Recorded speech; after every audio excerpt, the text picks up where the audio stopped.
All right.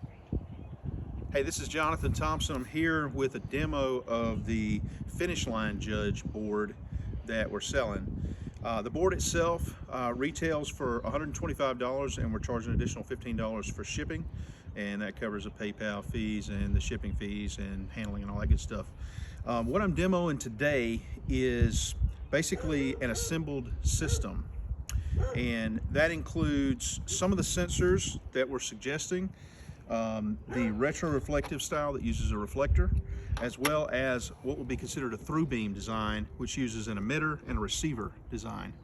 So we're going to start out, I've got everything connected up here to this DC power supply. So you're going to run this system on anywhere between 8 and 16 volts, depending on what sort of battery setup that you've got. The one that we're suggesting is a 12 volt rechargeable LiPo that I have in the documentation listed that you can acquire from Amazon. But for today, I'm going to use this adjustable power supply to show you that whenever the voltage gets too low, the system will actually alert you to that. So I'm going to go ahead and power it on, and we'll illustrate what's going on here with the system. Right now I have the DC power supply set to 11.2 volts, and it's in alignment mode.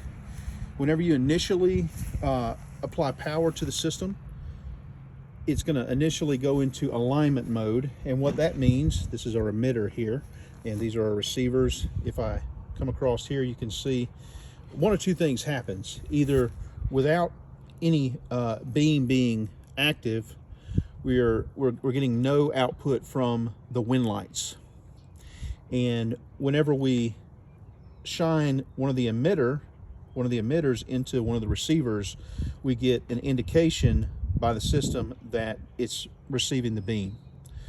And you'll see that if I move to the other one, it's showing it over here. Now, approximately every 5 seconds or so, you're going to see that it goes back and forth without me actually changing anything here, and that's an indication to the user that it's still in alignment mode. Okay, but if we back the emitter up so that it's shining into both beams, you'll see that both of them are lit up. Now, if we hold this for about 10 seconds, the system is going to understand that everything is lined up and it needs to come out of alignment mode. And if you notice just now, it went through a different sort of routine indicating that it was actually out of alignment mode. So I've broken the beam now inadvertently, just standing here. And this is the wind light from the broken beam is going to stay on for 15 seconds.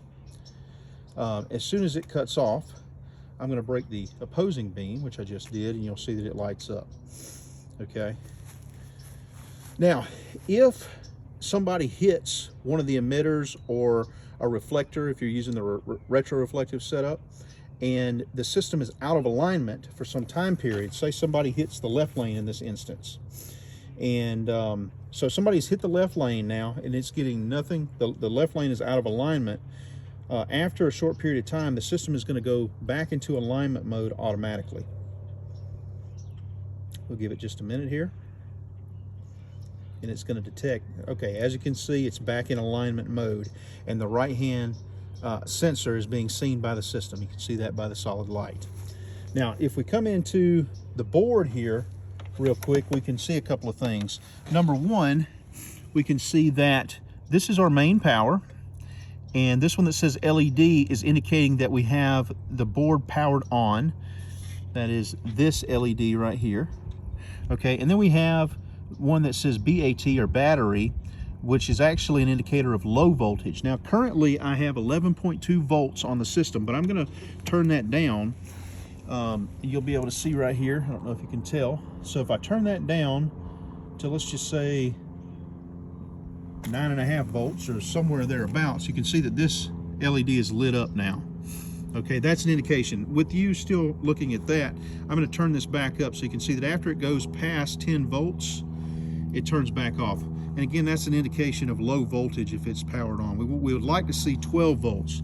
Different sensors are going to require different amounts of voltage, but if we're using 12 volt LEDs on the front and the back for both our wind lights and our indicator lights, then we'd like to see 12 volts. And the 12 volt LiPos that we have in the documentation serve that purpose very well.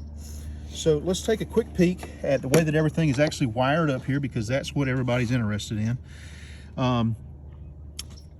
These LEDs, whichever LED set that you get, they can be wired up different ways, and ultimately you're gonna have a ground and a positive lead from your LED, and you need to hook that up on the ones that say LED L for the left lane and LED R for the right lane, and that's going to be your wind light indicators.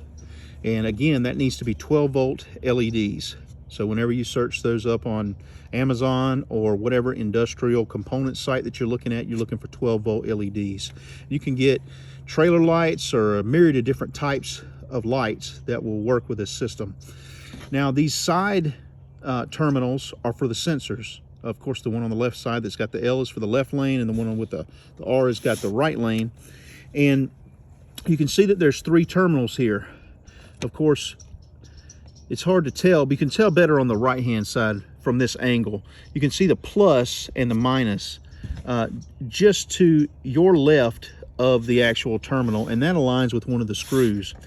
And most of these sensors, the blue will be ground and the brown will be positive, and the sensor wire will either be black or white. And you'll notice our other sensors that we have over here, these are our retroreflective sensors. They actually will operate in a normally closed or normally open setup. So they have 4 wires. So again, you've got your positive brown, you've got your ground blue, and in the case of that one, we're going to go with the sensor wire being the black one on these particular banner sensors. And we like the retroreflective, but they do have a downside, and that is that they're easier to get interference from the sun. However, there's various advanced retroreflective setups that offer polarization and other things that you can look at. But ultimately, if you're trying to get into this cheap, then this emitter setup here is directly off of Amazon, and you get 2 of the receivers and 2 of these emitters for $30 currently, the way that it's listed. And that may change sooner or later, but at the moment, that's what they're going for. I think that's about it. As you can see, the system functions as it's described in the documentation, and the wiring is laid out in the documentation. So if you have any questions, feel free to give me a call direct, or shoot me an email, or hit me up on Facebook. The Facebook page is Judge Timing. That's one of them. There's also Finish Line Judge. You can search those up on Facebook, and you'll find us on there. And the telephone number is 251-583-3248. Have a great day.